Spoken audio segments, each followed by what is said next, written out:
case I decided to do my presentation on was 10 whistleblowers and how they fared.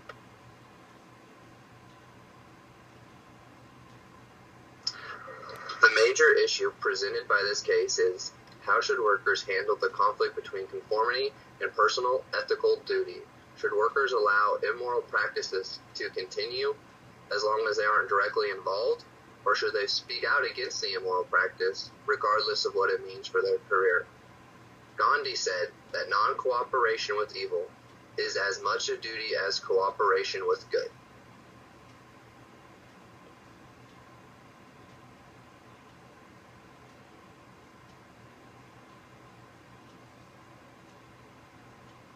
Is it ever justifiable to break your own personal ethical duty? Perhaps. Tom Tomlinson said this about physicians who refuse to treat patients with extremely infectious and deadly diseases.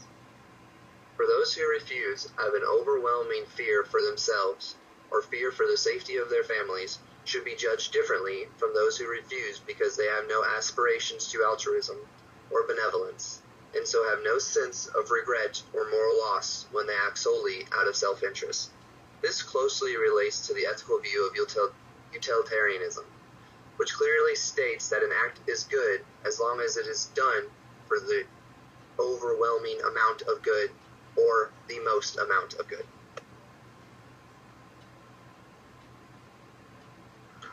Now that we know it is sometimes justifiable to break one's own personal ethical duty, let's focus on those who don't.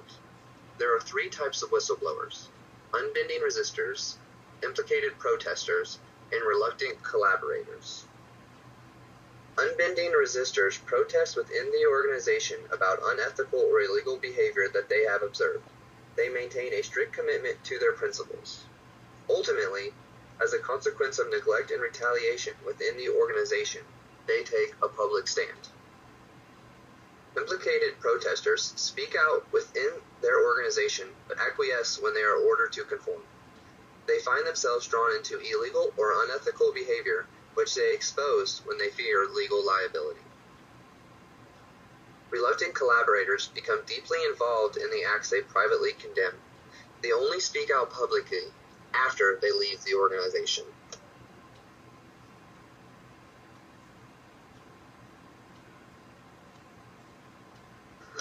Corporations handle whistleblowers a variety of different ways.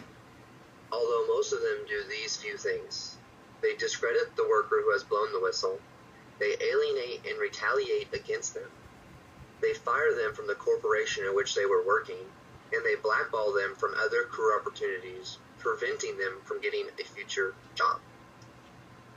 This type of punishment is clearly not working.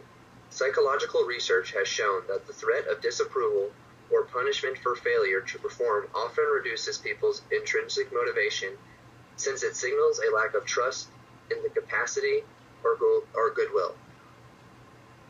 Instead, if we want to strengthen the ideal of altruism, we should make use of what is known about motivating altruism and empathy. People display greater altruism when they're given models of altruistic behavior, and so we would be well advised to more publicly celebrate the heroes who have exemplified that virtue.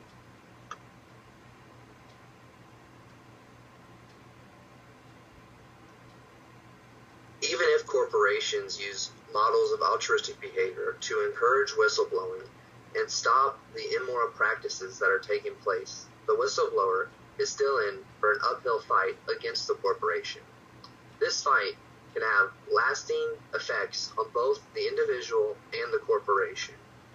Here's an example of a fight that leaves devastating effects.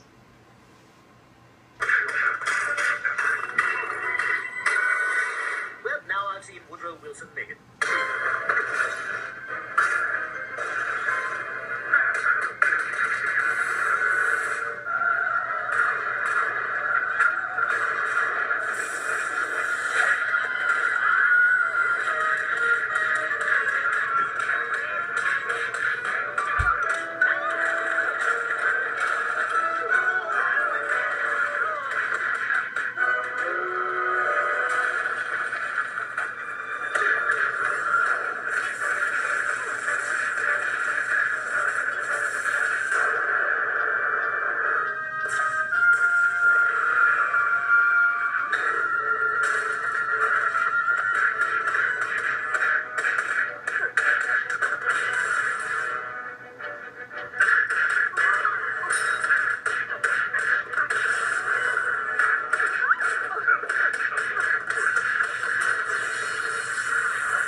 understand the need for whistleblowers. Their courageous act helps the betterment of others. I think whistleblowers should be able to do what they believe is right, without fear of retaliation and without fear of repercussions. The sad truth is, this will never happen as long as the people who are in charge condone the ethical practices taking place. They say absolute power corrupts absolutely. I guess this is true, or good, strong, courageous people wouldn't be hurt by doing what is right.